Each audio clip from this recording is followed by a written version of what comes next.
Now we are going to the next. First was existence, now we are coming to consciousness. How do I know Stanton exists? How do I know camera exists? I know that the camera is. I know Lalita is. I know Surendran is. I know space is. I know air is. I know fire is. I know water. I know everything in this universe is. So, consciousness is equal to existence.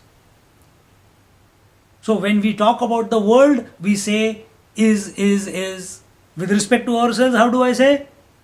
I am. This am is the existence.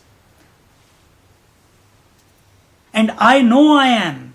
Just like I know you are, I know I am. So knowing is equal to consciousness, amness is equal to existence.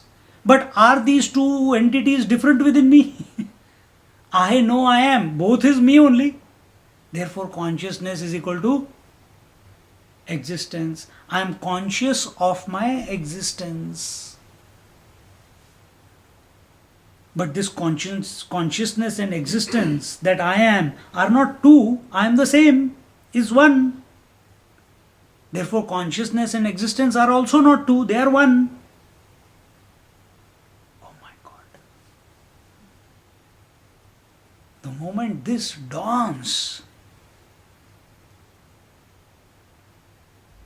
without thinking, without ideating, when you just become aware of your own existence, awareness is consciousness.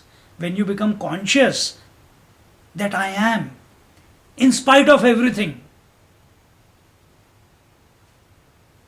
immediately the bliss will come about. Bliss is not created. Bliss is the result of I becoming conscious of my existence. And therefore, Sat Chit Anand, existence, consciousness, bliss, I am. Vishuddham Kevalam Jnanam Nirvishesham Niranjanam Yadekam Paramanandam Tattvamasya Dvayam Param. So this one without a second, existence, consciousness and bliss that I am, this Paramananda that I am. And this Paramananda is not on account of itself. It only comes when I become conscious of myself. When can you become conscious of yourself? At this moment you can be. Because you are. If you can't, then make your mind single pointed, then come reduce the thoughts, then come to you can take that long process if you want. And it's not that, no, that is long process, I like shortcuts. You find out what works for you.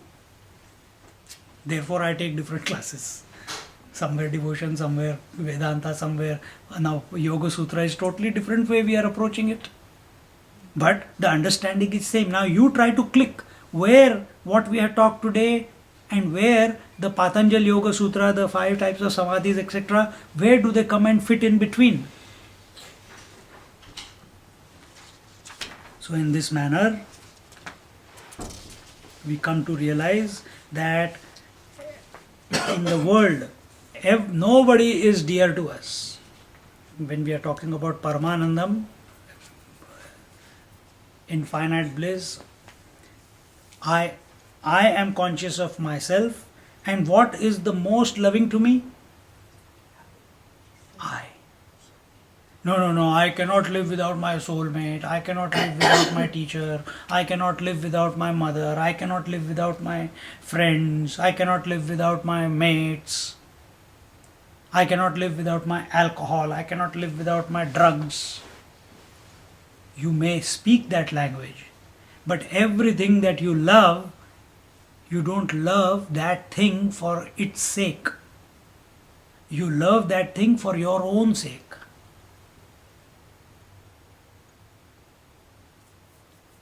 I love chocolate. You don't love chocolate for chocolate's sake. You love chocolate for your sake. Why? Because I like chocolate because chocolate gives me joy. I love God because God, going to the temple gives me joy. I don't go to the temple to give the stone statue joy. I know it is inert. I don't praise the food of my mother or food of Lalita at the retreats.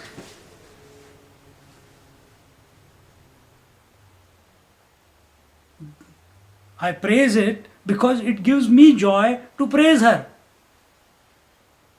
It's always about when you become whatever you express negative emotions or you express positive emotions. It's always for yourself, not for the other.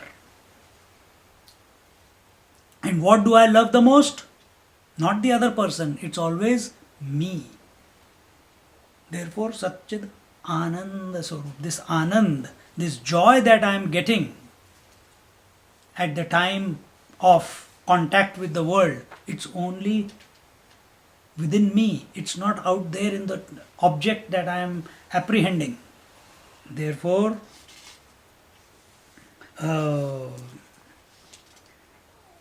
one comes, if the, what do you call,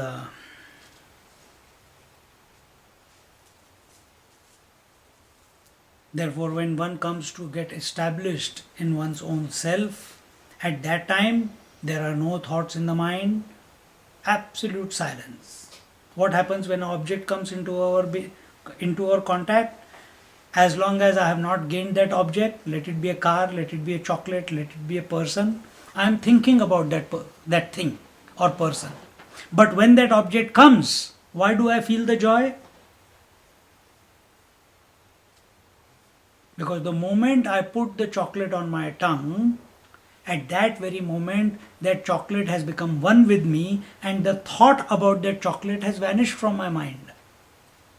Absence of the thought is where the bliss appears. The essential self reveals itself. The moment I want a Mercedes, I want a Mercedes, I want a Mercedes, and I toil and work and save money, and eventually I get the Mercedes. The moment I pay the check and I sit behind the car, the thought of wanting, gaining stops. For how long? Maybe 5 days.